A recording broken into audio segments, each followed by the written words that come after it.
Kita mulai kembali dan terima kasih untuk Anda yang sudah bergabung sejak segmen sebelumnya. Kalau baru bergabung, kita bersama dengan Menteri Koordinator Maritim dan Sumber Daya, Rizal Ramli, dan juga Prof. Dindin sebagai Guru Besar Ekonomi Politik di IPB. Saking asiknya kita ngobrol sampai kami kurang sopan tidak menyajikan minum. Dan saat jeda tadi minum. Mungkin harus minum karena harus menjawab sesuatu yang kurang nyaman. Karena sebelumnya saya tanya, apakah karena Anda berani, Presiden punya nyali, maka Anda juga berani sama Wakil Presiden? Saya kira saya kenal Pak Yusuf Kala udah lama.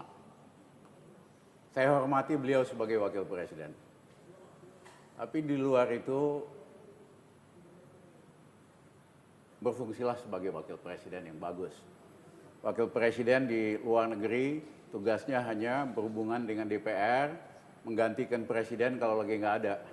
Jangan terlalu cawe-cawe ke dalam bidang-bidang bisnis.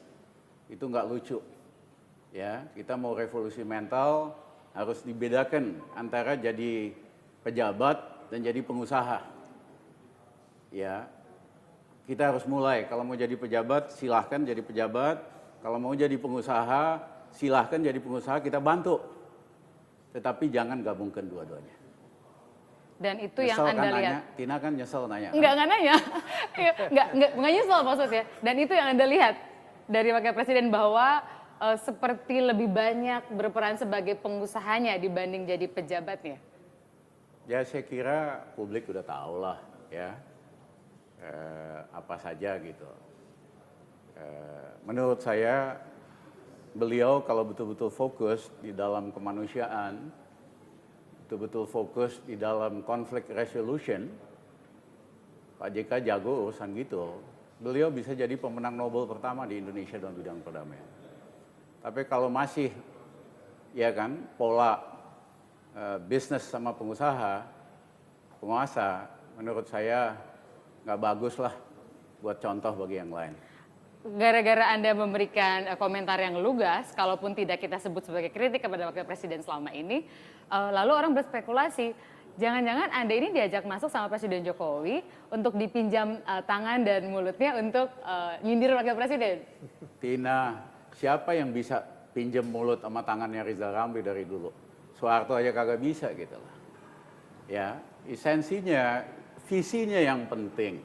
Karena kita kan ingin Indonesia yang lebih transparan, Indonesia yang good governance, Indonesia kalau mau bisnis kita bantu. Kalau mau jadi pejabat, jadilah pejabat yang jangan ada konflik kepentingan. Itu aja message-nya. Dan itu tema Rizal Ramli sejak tahun 78. Saya baru mau nanya sama Prof. Dindin. Prof. Dindin dari dulu begini nggak sih? Sejak zaman seperjuangan kuliah dulu. Ya Rizal yang tahu kan. Maksudnya sebagai teman emang seperti ini, selalu keras. Ya, jadi konsisten menurut Anda? Konsisten. Anda tadi ingin mengomentari soal nyali presiden. Apa yang ingin Anda lihat? Kan kalau Pak Rizal Ramli sebagai menteri sekarang mengatakan bahwa makin kenal jadi makin kelihatan nyalinya. Tapi buat publik,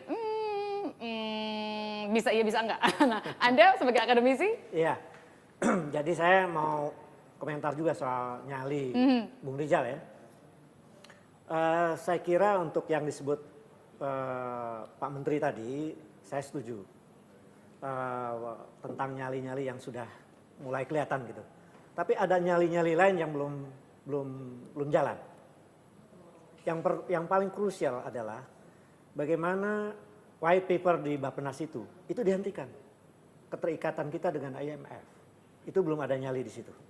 Yang kedua adalah seperti yang saya katakan tadi, karena sudah lama neolib ini menciptakan kelompok-kelompok kepentingan di dalam struktur ekonomi, itu apa yang disebut dengan mafia-mafia, dalam bahasa ekonomi politik itu disebutnya para pemburu rente yang merusak ekonomi Indonesia, menciptakan high cost dan selalu menyabot setiap usaha reform.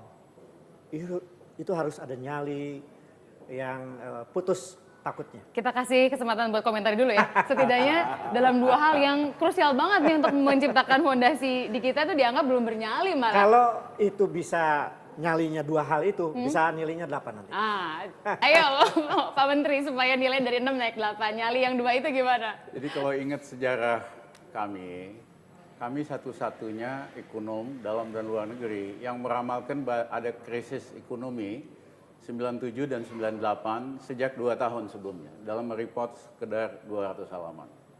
Kami juga satu-satunya ekonom yang menolak pemerintah Indonesia zaman Soeharto untuk undang IMF. Ya, dan secara terbuka menulis hati-hati dengan IMF. Ya, ini bukan dewa penyelamat tapi dewa amputasi yang biayanya sangat mahal. Dan betul IMF membawa ekonomi Indonesia dari rata-rata 6% anjlok ke minus 13% karena langkah kebijakan obatnya generik. Kami juga yang pertama lobby ke think tank di Amerika maupun di Oxford untuk menilai, melakukan evaluasi tentang blunder yang dilakukan di IMF merusak ekonomi Indonesia. Akhirnya IMF setuju bikin komite ya yang dipimpin oleh menteri yang kemudian jadi menteri perencanaan India, dan kesimpulannya 2 tahun setelah krisis itu IMF mengakui bahwa di Indonesia IMF banyak bikin salah. Yang kedua, setelah kami tidak pemerintah, kami juga berjuang supaya IMF Indonesia mempercepat pembayaran utang ke IMF. Nah, itu kita semua tahu reputasi Anda. SBY akhirnya adopsi ide itu, dipercepat pembayaran. Sekarang ke depan kira-kira bisa nggak nyalinya itu muncul lagi untuk mengajak Presiden sebagai kepala negara dan kepala pemerintahan untuk yang dipertanyakan nyalinya oleh Prof. Dindin?